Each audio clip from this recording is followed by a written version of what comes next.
Kala ko talaga hindi to mabubuhay guys, but thanks God.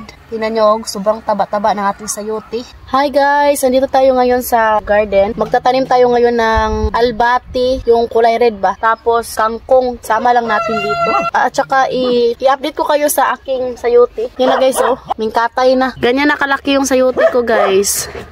Tapos yung iba, maliliit pa man. Pero at least nabuhay sila lahat. Pati yung liso na tinanim ko, buhay na buhay siya guys. Oh. Tapos ito. So kahapon, sobrang busy ko dito kasi nga, ginawa ko to guys para talaga to sa aking kangkong at saka sa alugbati. Yan. Ayan guys.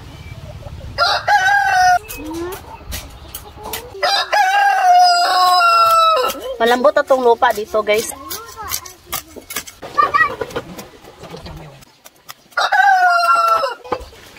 Ay, nagdilig si Papa guys.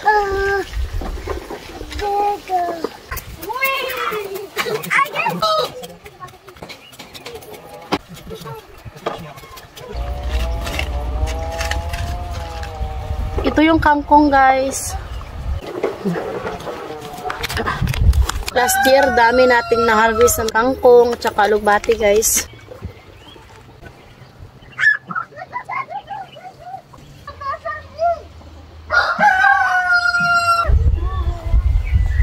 May tira pa tayo. Malay natin, tutubo pa to next year.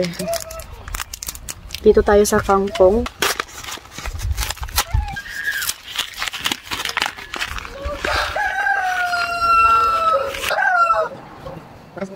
Kakarating lang din ni Habi galing sa work. Siya muna magbantay sa mga bata, guys. Kahit patulogin mo pa yan si Habi, guys, hindi yan matutulog kasi gusto niya yan. Ibigay yung time niya sa mga bata ba.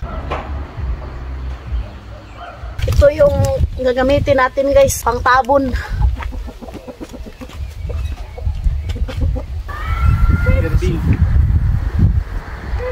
Sofia, panis kaldı mixer'ini. Hoş, maka. Bak hoş. Hoş, maka. Hoş, maka. Dagan. He say horse vaca. It is horse baka? Un cal acolo și o vacă.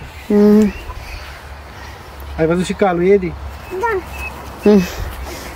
Marunong na siya mag-response ng Romanian guys.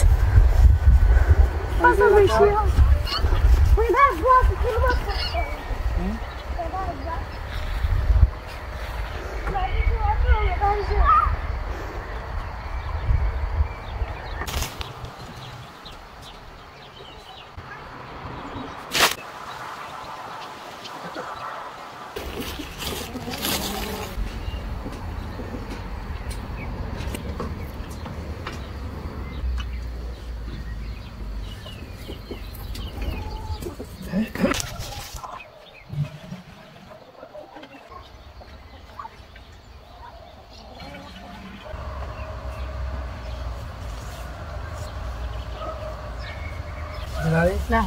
Ud de astea? Da. Te ud? Da.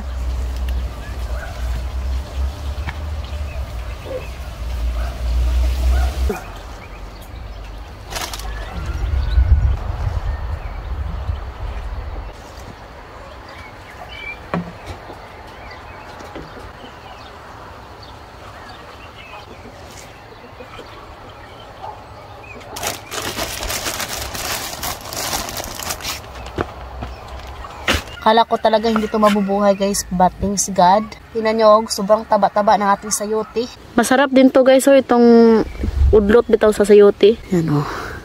Malaki na yung dahon. Thank you God. Ito yung happiness ko every summer. Last year, ang dami kong na-harvest sa aking ampalaya. Pero yung ampalaya ko guys, ubos lahat, namatay kasi nga, di ba nagpunta kami doon sa friend namin, 3 days, tapos iniwan ko sa binan ko. Tapos parang nasubraan yata sa pagdilig ba. Nakasurvive yung ampalaya ko sa lamig. Tumubo na siya, may gamot na rin. Kasi yung binan ko na lalaki, sobrang ano siya. Pag nagdilig siya is, yung ginagamit niya is yung hose bitaw guys, na sobra kakusog. Siya yung tagadilig sa mga bulaklak tapos mga tumba. Bumili ulit ako ng seeds. Diba nagtanim ako ng potato. Akala ko hindi ito mabubuhay.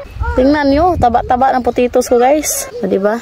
Experiment lang yan. Ito naman yung okra ko guys. Tingnan nyo, gipang, ay nako.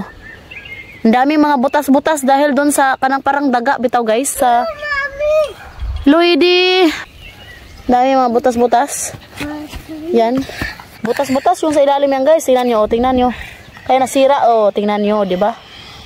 Pambutasan guys. Ay, nako.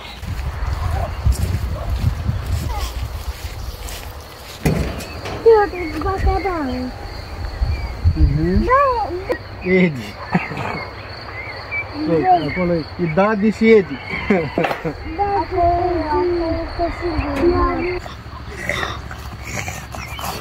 Ganito na kalaki yung sibuyas unyo namin.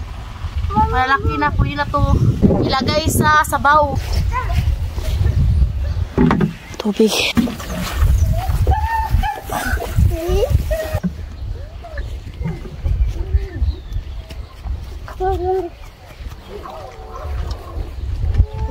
Hai, Edi.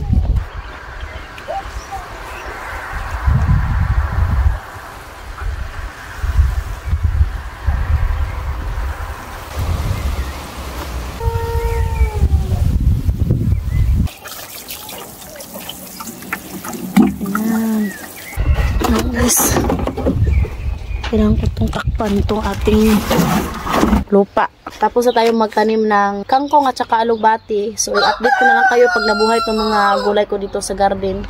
So, next natin itatanim itong sigarilyas. Hinintay ko lang guys na maging okay yung weather. So, yan. Mahangin na lang ngayon dito. Pasok na tayo sa loob ng bahay guys. Tsaka magluluto pa ako ng dinner namin, ulam. Let's end this vlog. Hope you enjoyed. Don't forget to like and subscribe to the channel and Facebook page, The Petri. Bye!